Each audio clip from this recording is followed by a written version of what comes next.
Yan, so ito mga idol no, tuturuan natin yung may-ari ng ano, paano maglagay nitong isisor para kahit papaano siya na lang magkalas ng motor niya. Ayan, so Rouser 200 to. Ayan o, nakikita nyo yung isisor gear. Ayan, diba? Ngayon, sasalpak nyo yung tools yan. Kailangan gumawa ka ng ganito. Kayang-kaya mo to, welding lang yan eh. Hindi naman ginawa ko dyan, tinidor lang nga, parang tinidor nga yan eh. Diba? Para kahit papaano, pag nagkalas-kalas ka, di ikaw na yung gagawa, diba? Kaysa dali mo pa sa akin, maglilibro ka pa ng 1,000,000, napatay ka. Ayan. Turuan kita. Ayan, makita mo yan, gear, diba? Ganito lang yan. Pipihitin mo siya ng pakaliwa. Ayan. Ayan, pakaliwa, diba? Sasagad mo. Pasapantay ang ngipin. Ngayon, ibabalik mo siya ng isa lang. Ayan. Pasok mo. Ganun din dito sa kabila. Diba? Ngayon, kaliwa din. Para mapasok mo rin yan. Ngayon, sasagad mo. Yan, sagad din yun, di ba?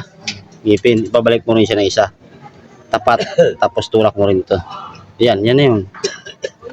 So, sa timing naman dito, mabilis lang din yan. Pero ikaw na magkalas na ano. Mahilig ka magkalas na. Tapos pag timing naman, ganito lang din. Salpak mo siya pag ano, no? Makikita mo yung timing mark dito sa ilalim. Yan o, may guhit yan, di ba? May timing mark din yan dito. Ayan o, yung kulay puti. Yan, may kulay puti. Itatapat mo muna yan. Yung timing mark niya, itatapat mo muna. Yan, nakatapat na, di ba? Ngayon, pipihitin mo ng longnos. Kailangan hindi siya gagalaw. Yan o. Yan. Di ba? Tingnan mo. Yung timing mark niya, ayan, nakatapat din dito yung timing mark niya. Ayan, meron yan, ayan o. Kulay puti. Kapain mo, meron yan. May makakapa ka dyan. Di ba? Yan, may tutok yung timing gear na yan. Ito, hayaan mo muna to. Tapos, papasok mo na yung clutch housing.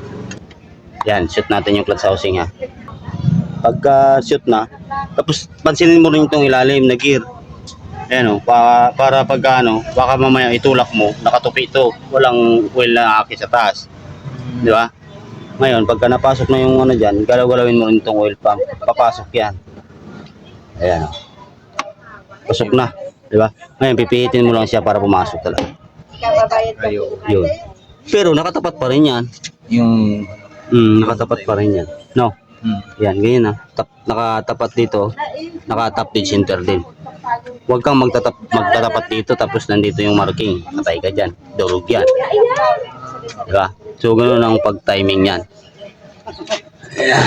Bunutin natin. Tapos, pag binunot mo to dapat, malalaman mo kung naka-timing na.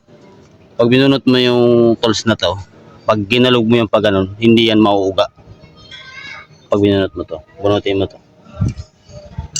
Kailangan hindi gagalaw to. Yung klug ganun. Ito, ayan. Tapos hindi mo siya mabunot ng pahila. Kasi nakakapit yung gear dito sa clutch housing. Yung unang gear na ito. Yung pangalawang gear sa likod, kumakapit din ito sa balancer. Kaya hindi mo hindi mo mabuhugot. Yan, ganyan lang. Tapos lagay mo yung washer. Yan, para ikaw na magkalas. So, ayan, lagay mo yung washer. Tapos, sunod mo na to. Paglagay mo ito, ganito lang din oh.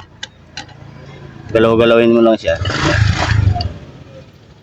Oh.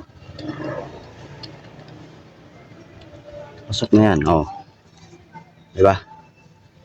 Tapos, yung spring. Lagay mo yung spring. Sa spring naman, wala naman tong baliktaran. Hindi man kagaya ng cam to eh.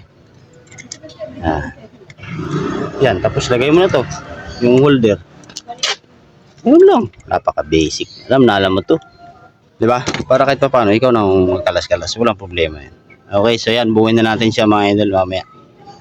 Tingnan natin kung ano yung under niya pala. Baka mamaya umingay. Yan, so ito na yung Rouser 200 mga idol. Ayun si Sir, yung tinuruan natin magkalikot ng motor para lahat ng motor mga idol dapat may idea kung paano kalasin yung mga basic lang. Para kahit pa paano, may idea din kung ano yung sira. No? Yan, pusat natin. Uy! Ganda.